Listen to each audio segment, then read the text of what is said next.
it's Healthy Tuesday on Yovi. Welcome to the show. I am Osayuwa Mesale, and I have my lovely ladies in the building. Hello, YK. Hello, Uwa. Hello, YK. Yo, how you doing? Yo, any problems? No. No, celebration. We're looking for money. I don't have problem.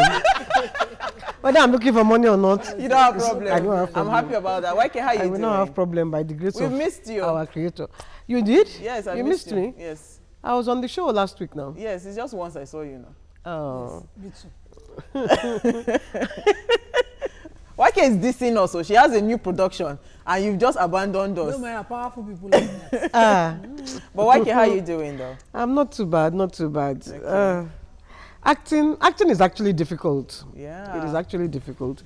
So let's respect all those our actors and actresses. Abio, Ekushema. Thank you. Hi Nima, how are you doing? It's fine. I found out my daughter stopped watching your view. Why? She's on holiday now, and they said she just said, "Can I watch cartoons?" And I asked her, I say, every day you greet everybody, you don't greet me. Aww. So shout out to Gufran this morning, my princess. Hey, Gufran! Mommy loves you. Please, and I begged her today to watch your view. She said, okay, I'll watch. Please, madam, watch your view. Gufran. Even if your mommy does not give you shout out, you know we have a relationship, Gufran. Hi Esther, how are you doing? My fellow yellowfish. Oh, I'm fine. Oh, I'm just. How are you doing? I'm fine. I'm fine. Without the juice. No, it's just the cold these days. It's just so cold. Okay, we're open for applications. Oh, really? And I'm the chairperson. No, actually, you know, you people should have broken this yellow thing. Nima, you should be their center. What do you mean by that? It be like Nigerian flag. I'm a very African girl. Yellow, black, yellow. Nigerian flag is green, white, it's just idea is Esther, no gist for us. No, it's just the cold, but I'm fine. Me, I have cold have solution. Yesterday, my technical director, Jumoke Alawode James, sat me inside one kind long hour meeting. Come and see, I had headache when I finished the meeting.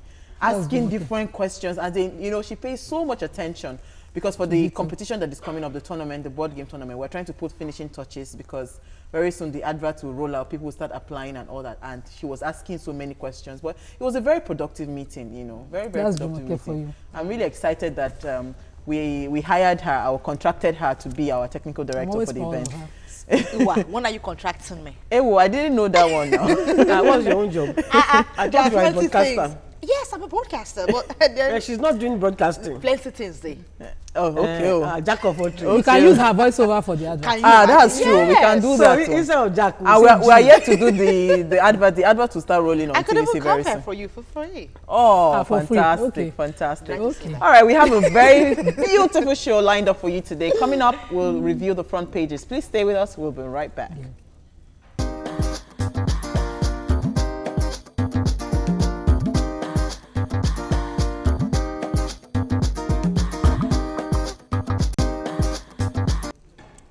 Welcome back, and thanks for staying with us. We're going to start off with the Punch this morning. Major headline: PDP governors, others to visit President Buhari. No date yet for Buhari's return. That's from presidency. With Biafra, Igbo will remain in Nigeria, says Nnamdi Kanu. Policemen killed my abducted husband during rescue operation. That's from a widow. Militants destroy Trans-Niger pipeline. Nigeria loses 150,000 barrels per day. You cannot miss the picture of 3 Lagos policemen dismissed for extorting 200,000 naira. Budget roll. Fashola faces rep panel on Friday. Southwest governors okay joint task force on security. Reps to vote on president, governors' age, local government autonomies rather on Wednesday. We should celebrate Faleti, not mourn, Shoyinka Minister Aregbesola says. Very, very interesting headlines today in the front pages of on the front page of Punch. But let's start with this human angle story. Who has the story? Which the one? The that 3 killed, policemen or the the policeman that killed the woman's husband. Yes, yeah. This was in Cross River. According to the story, he was a PDP governorship candidate, and he had gone to church. The wife had been deployed to Akwa Ibom, so she wasn't with him, but they had spoken on the phone, and on his way, he was abducted. And the policemen now, I think the SSS officials, policemen, you know, engaged in a battle with the abductors, and they did not observe the usual practice of, you know, of gun control and all that.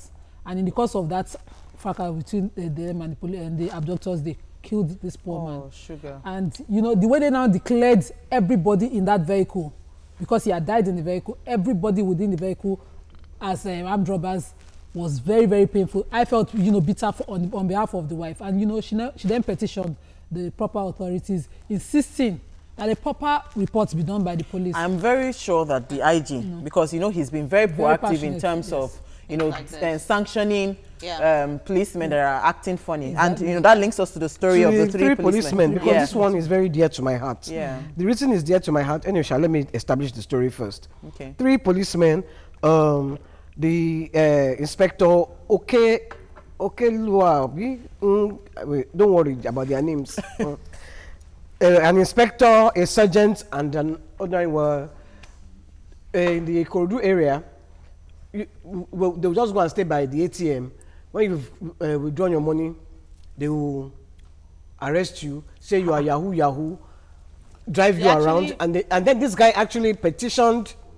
He wrote a WhatsApp message to, I think, the police commissioner, and they investigated. They went and investigated it, and they found out. They were found with 200,000. Yeah, name them. Let me quickly name them.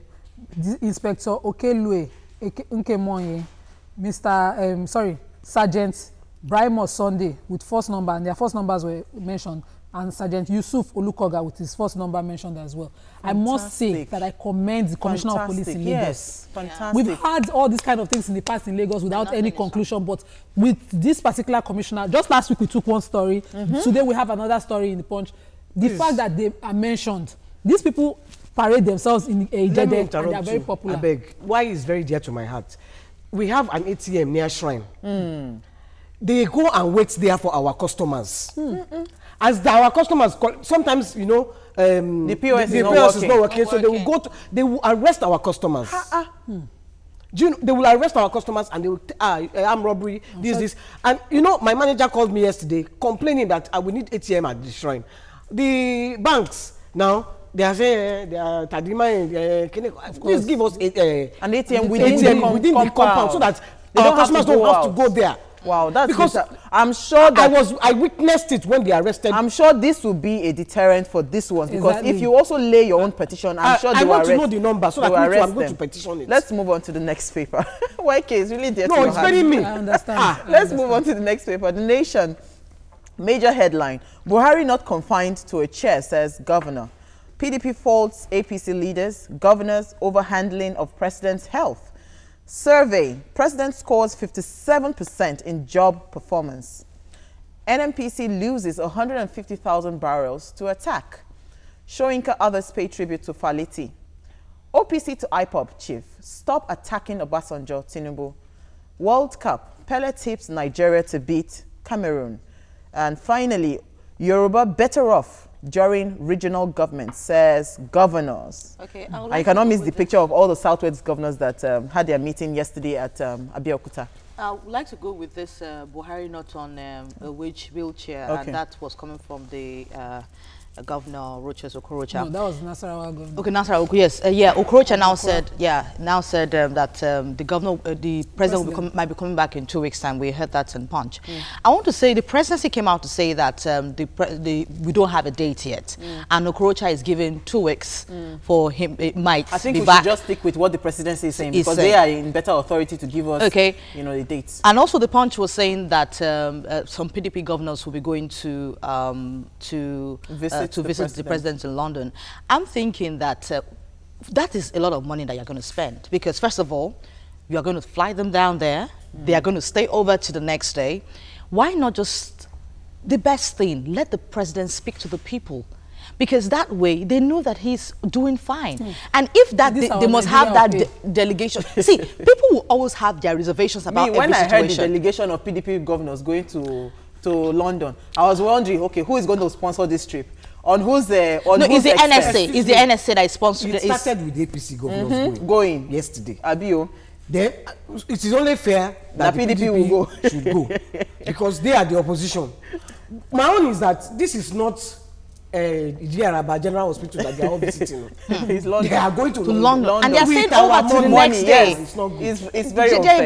are Let's better move ways on. to actually do it. There are better ways, trust me. Let's move on to the next paper. Vanguard. Major headlines. Southwest governors set to battle headsmen, kidnappers, others. Set up task force. Lord Ekiti template in checking headsmen. Resolve to forge ahead with regional integration plan. Obasanjo, security chiefs meet over suicide bombings. Naira depreciates as CBN injects $195 million. Presidency, CBN, NDIC, others disagree with Senate over the microfinance banks bill. Zero oil days clearly before us. That's from Oshibanjo. Nigeria's economy to grow faster than South Africa in 2018. That's from the IMF. APC sweeps Lagos LG polls. I would like to go with the regional. These Southwest governors, I'm Yeah. really excited about, what is going on in the Southwest. They are coming together, understanding that they have a big brother that is Lagos State, and, putting hands together. I won't say they are looking at Lagos as a big brother looking because they at have issues. it at Ogun State. They are looking at common issues that they have. One of which is They are out there. herdsmen. Even the governor of Lagos is there. Yeah. Yes, so the six governors. Herdsmen, kidnapping, all the things that they have. Sometime in the past, they had a meeting earlier where the Ogun State was thinking of partnering with Lagos because they also suffer the issues of security along the creeks. And I love the fact that they're looking into it and they're willing to copy the Ekiti templates. And even though they are, of opposing parties, they are coming together as with a well. common interest. That's good. That's a It's good very thing. good. It's very Yes, laudable. it's I think it's very good. Yeah, it is. It's only progress. It's Yes. progress. I was And even then at the, I wanted to take the Senate, The presidency, reviewing the yeah. MFB bill. And the presidency have objections to that, saying that this MFB, that's the microfinance bill, microfinance bank bill that they are, thinking of, amending, would affect issues of regulation. They are thinking rather than, change and, completely overhaul everything, just, let's I put think we a need bit to of call an amendment. expert to understand Exactly, the to microfinance understand bill itself. and the need for Yes, this. because I review. know the need for it is actually to help small-scale businesses, So we need to talk about, those But we cannot microfinance then bills. have clash of issues of regulations because the CBN in this particular, the objectors are the CBN, the NDI, AIB, the presidency all together. So Clashing these over are the very bill. strong Well, agencies. We'll get an expert to tell us, about it. Let's take our final paper for today, this day. Major headline, Ekweremadu, restructuring must be done incrementally, not just about resource control. National Assembly begins clause-by-clause consideration of constitution review. Amendments include decongestion of exclusive list, abrogation of joint state local government accounts, ministerial representation for FCT. Okorocha, okay, that we took that already. Buhari could be back in 2 weeks. He said could. Oyegu governors sought president's support for convention. Fowler, corporate individual making inquiries on amnesty window to pay taxes. When I read that, it was really interesting. Nigeria agrees to cap oil output at 1.8 million barrels per day. Militancy returns, knocks off 150,000 barrels per day. We didn't talk about this militancy. Yes, they Quickly. were before now. For the past like a month or two, they've been producing 2.2 million barrels per day. So now, with this, with the reoccurrence of militancy, vandalizing pipelines in, they mentioned the area Ogoni land. It's actually reducing our output. I want to say that the acting president went around the region there and we actually saw a yes. decline. So now I'm thinking that maybe they are coming back to this act because some of the things that we agreed upon are not being we are not sure addressed. yet. Maybe so that they should look into that. And let's talk about Who agrees with Ekweremadu? I don't agree with him because I think if you're doing a constitutional, you want to amend, because we've been saying it here that if there's going to be a restructuring, there's a constitutional amendment. They should actually look inwards more than just things and be very careful while they're doing that. That's all we can take. They should look inwards. And that's the end of our front page review this morning. When we return, On Hot Topics today, we say 70% of celebrities on drugs. Do you agree with that? Later on, Let's Talk, we discuss the health minister to appear before the House of Reps over the NHIS bus suspension. Please stay with us. We'll be right back.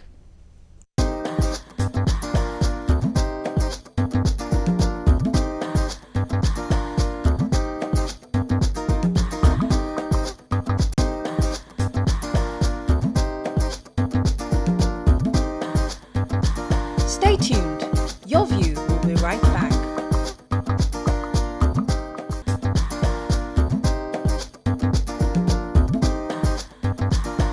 Welcome back to Your View.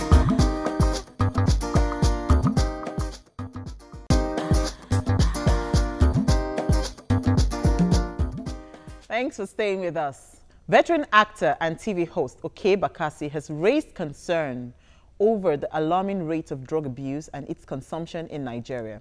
According to him, majority of illicit drug consumers are Nigerian celebrities. Conservatively, 70% of Nigerian celebrities are on some sort of substance today. They have gone ballistic, that's what he said. You hear a lot of names like SK, Kush, Loud, etc. The names come every day and you're struggling to keep up with the nomenclature of it. He also admitted that he once indulged in the act when he was a lot younger and noted that entertainers often take drugs to boost their creativity. Do you agree with him? What are your thoughts on this? It's your view. You can let it count. To join the conversation, please call us on 070-8066-8014, or you could tweet us at TVC Connect with the hashtag YourViewTVC. I'm rushing my script because YK, I'm coming to you. You have been in the creative industry for God knows how long, you know. And, you know, I'm sure this kind of statement from Okey Bakassi is not new to you. You know, can you just tell us a bit of, you know, experience in the creative industry and, you know, dealings with, you know, drugs and all that? What's your take on it? Well, you see, the research they sent us had drugs and alcohol. I don't want to, because drugs are, they are in two categories. They are the A-class drugs, the B, or three categories, C. Marijuana falls under the C-class drugs.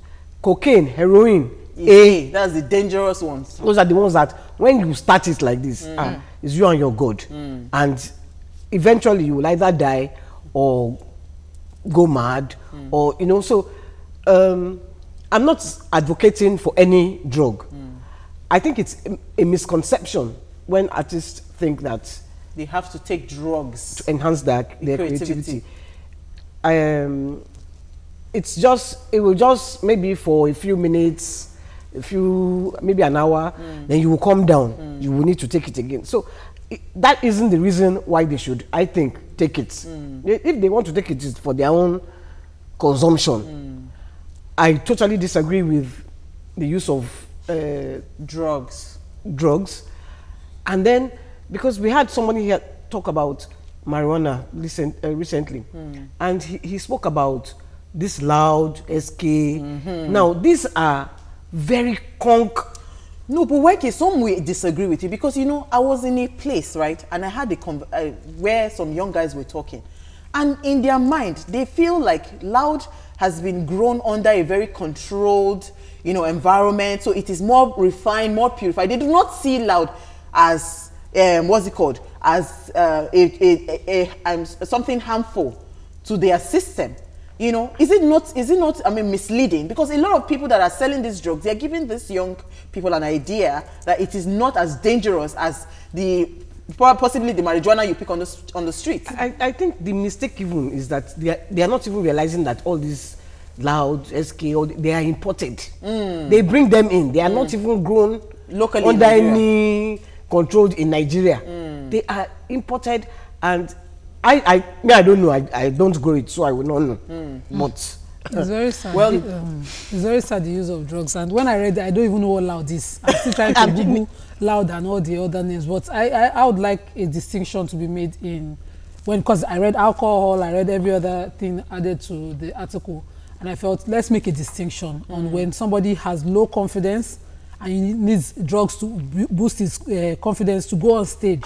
You're either an artist or you're not. We know a lot of, we were talking about Femi Kuti, and you know, it's surprising that a lot of people don't know that he doesn't use even any drugs, and he still, you know, he's breaking records and making, you know, making getting great achievements in his career. But unfortunately for some of these young artists who don't know what it is, they come on into the industry and they think, I need something, you know, to help me.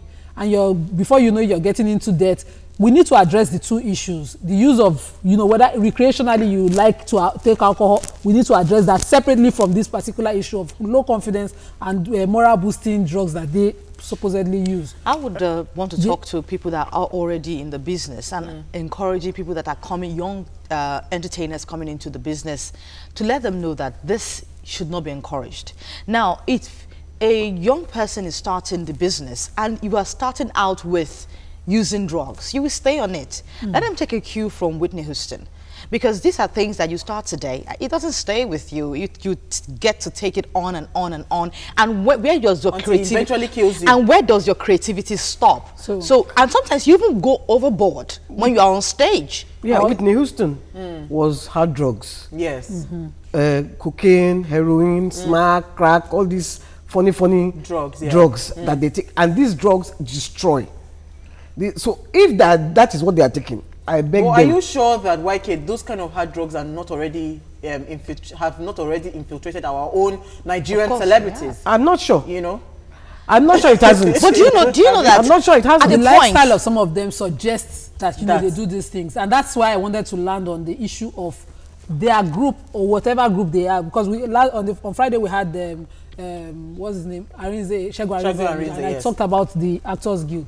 If they had such a body, you know, someone doing periodic sensitization against this kind of things for them, because some people just might get into it for the wrong reasons, or, you know, they are novices like me, they don't know what it is, and somebody introduces to them. Someone should be on the other side talking to them and saying, you don't need this. What you need is to boost your morale. Okay, let me take Chidi, because I wanted to throw in something here, but let me take Chidi first. Hello, Chidi, are you there? Good morning.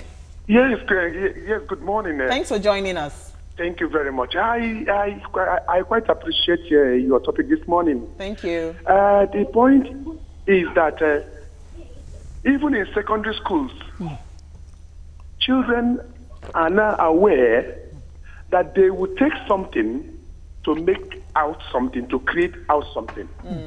I once run into a school boy telling his colleague that that he has seen these stars somewhere smoking, drinking, taking drugs. That this is why they perform very well. That he himself too wants to be like them.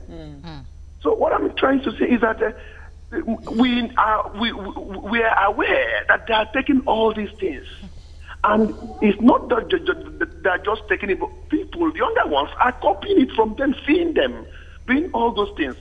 YK talked about people. Even the other time I went to near the shrine, I saw people, young children, you know, doing it because they see adults doing it. It's not good for our school children. It's not good for the children. Thank you. Today. I wanted to because YK, I wanted to come to you. Young people. Because when I was in the university, I had a classmate that would not write an exam until he went very early in the morning to take the marijuana. He had to take that for him to write his exams. And we see a lot of young people do that, you know. They just have, like, somebody has fed them with this, would I call it wrong information, that you have to do this for you to do this. You know, so, and really, truly, when we go to the shrine area, we see some of these boys, they're already knocked out, you know. I will not deny it. Because there's a very big problem I have right now. Benylin and Refinol. There's Benylin, there's Tramadol, there's Refinol, there's a new one. And the way we control it is we don't let them bring it into the shrine. Inside the shrine.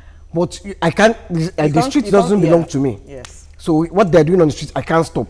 But we can advise, Madam or Oga, this thing is not good for you. It is and you see, they have even left marijuana to be doing Benylin. And I think that it's just, I don't know where they're getting this advice. Let me I help don't you, know. okay. You cannot do the job of the NDLA. That's why we have regulators. But the NDLA come there, they carry them, That's they the still thing. come back. I wanted to land. If they come Why? there and they're supposed to be regulating, they pick up these guys, take money from them, owe them for a while, take money from them and let them go. They're not discouraging the act. As long as you have money, you can continue on it because we don't Now, have talking proper about prosecution. discouraging the act. What about having music videos that you see people smoking on those videos and they're on air? And the NBC. And the And NBC NBC is watching. and I is even wanted watching. to say that, you know, YK, does it not, if a celebrity or someone that is supposed to be in the creative industry thinks that he or she needs to take drugs to do well in that creative industry, does it not even say that in the first place, maybe there was never creativity in that person? Because you've been in the line of creativity, and I think, you know, I can say categorically. I don't, you see, it's not only creative people. That, you know, people like, because the creative people are in the limelight, people are now That's where they will see. facing the creative people. But it is not only them that do this thing. And I don't think it is because, I think it's more like peer pressure. Because I remember my father, when my father started playing music, he didn't smoke. He didn't smoke, and he was still churning out good music. But I think maybe along the way, along the line, so you get the thing that comes into your head and all that. and then, you know, people don't understand that in the entertainment world, there are so many steps That's so true. that you go through, and so many, I can't get the right word. So sometimes you will be pushed into. Just wanting So, to well, fulfill all on that note, we have to beg our celebrities and individuals out there, young children out there, don't be pushed into something that you regret, you know, at the end of the day. We'll take a short break now. Up next, we talk to representatives from the NHIS. Stay with us, we'll be right back.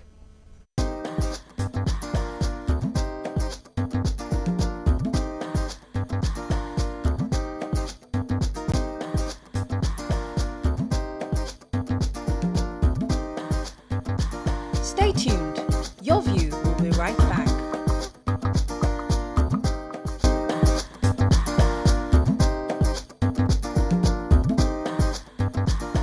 Welcome back to Your View. Oh, thanks for staying with us. Last week, we talked about the suspension of the National Health Insurance Scheme, NHIS, Professor Yusuf Usman, over allegations of insubordination, abuse of office, and nepotism.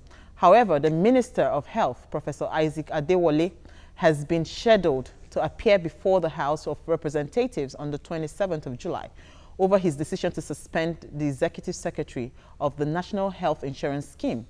This House, in its reaction to the Executive Secretary's suspension on Wednesday last week, directed the Minister to reinstate him immediately and also to halt the re-accreditation of HMOs pending the outcome of intervention by the House. Joining us on the show is the Chairman, Health and Managed Care Association of Nigeria, Dr. Tunde Ladele. Welcome, sir. And also here is the Executive Secretary, Health and Managed Care Association of Nigeria, Ngozi Nduka Uba. Welcome to the show, ma'am. Thank you. Thanks for joining us. To join the conversation, you can call us on 0708-066-8014, and you could tweet to us at TVC Connect, hashtag YourViewTVC. We'll take your tweets. Now, sir, let me come to you because we've been hearing suspension, this, that, HMOs issues and all that. What is the big controversy of the NHIS? What's it all about? Well, there's really no controversy as such. There's a new executive secretary that was appointed last year. And all of a sudden, he started the issue of HMOs taking money and nothing to show for it. We tried to reach him because it's not as simple and straightforward as that. But he was aloof. He thought he had an idea. He was arrogant about it. He knew what he was talking about. There was a lot of corruption. He was outright insolent. abusive, calling everybody thieves. He had the pocket. He had the mandate of the president of the Federal Republic, that they have turned the NHIS into ATMs for the Federal Ministry of Health and National Assembly. And we HMOs have been making away with the billions of naira. And in fact, in his own words, they come to the town, they cash their checks and move out of town in their black jeeps and $1,000 suits. We treated this subject a couple of weeks ago. Yes. And there were allegations that the HMOs are actually corrupt. And we had a lot of phone calls, people calling in to say the money does not even reach the hospitals. Yes. The hospitals are, so the hospitals are now not even treating people who are on NHIS because they are not seeing the money. So people are now even alluding to the fact that the NHIS boss is being Witch hunted. Witch hunted. Okay, let me quickly take this article and it will help address what she's saying.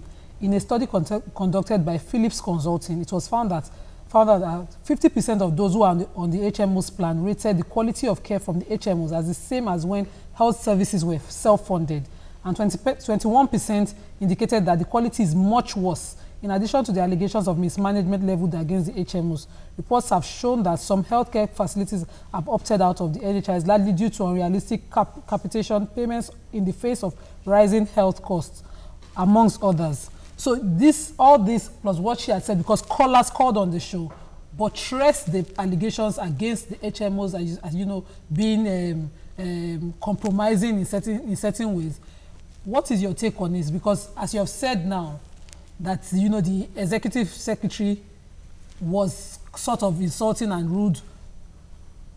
Does he have any grounds? Yes, No, I think he needs to answer yes. so that we don't keep mixing it. Yes, we don't not keep mix mixing issues, it. yeah. We don't keep mixing it. The social health insurance, the NHIS scheme, is quite different from the private scheme, organized private sector scheme that we have been involved before the advent of NHIS. And as we speak, the NHIS scheme is prepaid.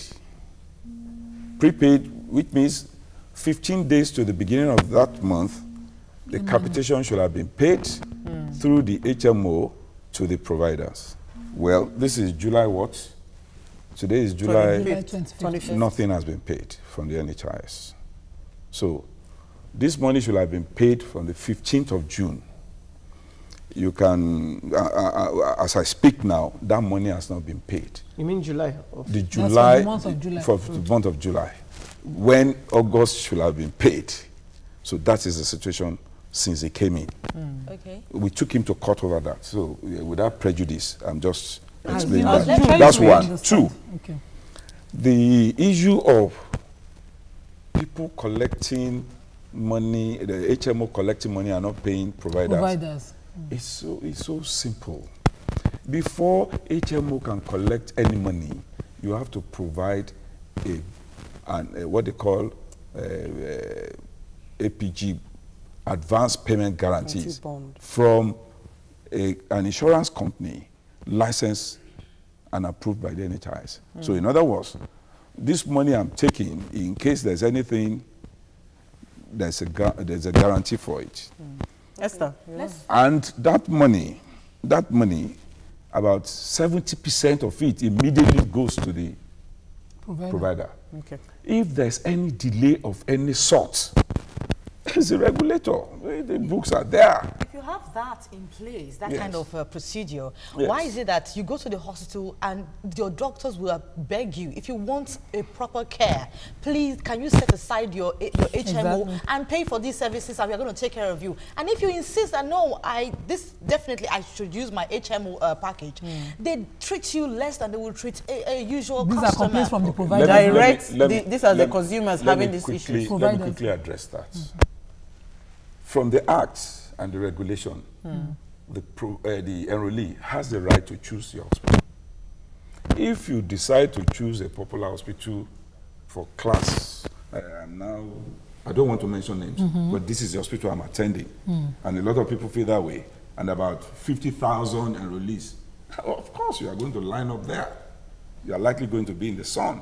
You are likely going to be in the wait, but hold on. How do you to understand? You see, if we don't get it very clear, we will keep help me understand. No, Nima, hold on. Let him finish.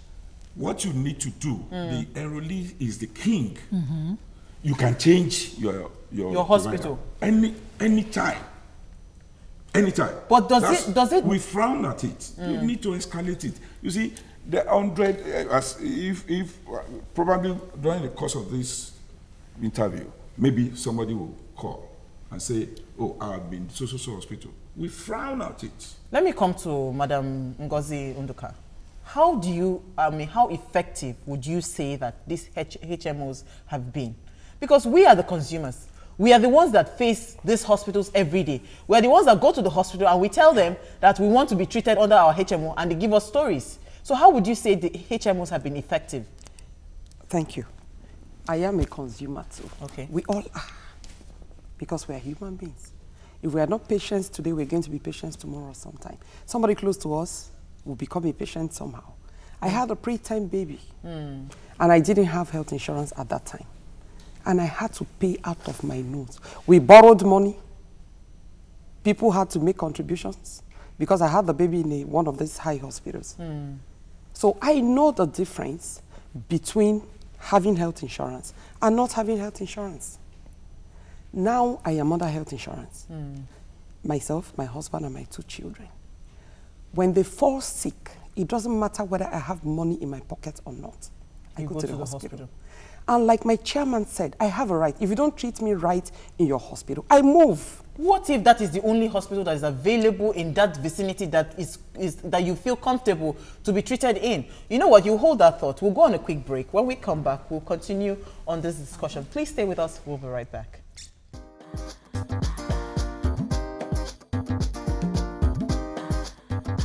Stay tuned. Your View will be right back.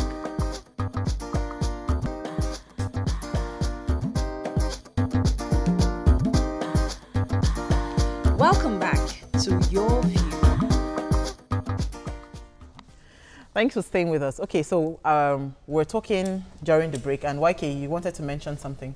No, I was just speaking about when I went to go and employ a hospital. I was sending my staff there. By the time they bring the bill every month, I ran away because ordinary headache, my eye is paining me, my ear, my ear lobe, not inside the ear. The doctor will just treat them. So can you break it down for us, Doctor? So I ran away from Dr. Tunde, Ladele. That's right. Can you break it down for us? What the HMO is supposed to do? You know, then when we go to the hospital, what are we supposed to, ask the hospitals? Simple, straightforward. Either to what she was referring to was what we call retainership system, where you go to the hospital and bills are sent at the end of the month, but it was abused, thoroughly abused. In fact, young doctors don't even want to do postgraduate. Once you know somebody somewhere, just open a clinic and then you start eating. The paradigm was that the more you come to the hospital, the more bills that are raised. Now, who are the HMO people? Health and managed care. When we say managed care, that's a tool we are using. What this says is that we want to make sure that health is available, is accessible at a reasonable cost. Now, the paradigm now shifts. We pay capitation. In other words, we pay a premium, some money. We pull the funds. By the act itself, we are supposed to pull the fund. The exception is the one in the NHIs we are talking about. So when we pull the fund, when you are ill now, you just go. But we pay what we call capitation to those providers, whether you are ill or not. So if there are about 100 of you, we expect about between 12 and 20 will be sick. And that little money is now big money. Should cover enough for. Okay, let's quickly take a call from Nkiru. Good morning, Nkiru. Are you there? Morning. It's not Nkiru. It's Miss Ikemefuna. Oh, sorry, Miss Nkem. Sorry. I'm so sorry. Thanks for staying. Please, I want to find out. I was a witness to a lady who had her HMO, and she had this baby with cesarean operation. But before it took place, the doctors refused to do it. They said her HMO does not cover cesarean operation. It only covers some parts of her medicals. So towards the end, when they noticed that if they were at the risky stage, they had to operate on her, and she had the baby. After having the baby, they said they will not let her go until she clears the bills. What of if she had lost her life?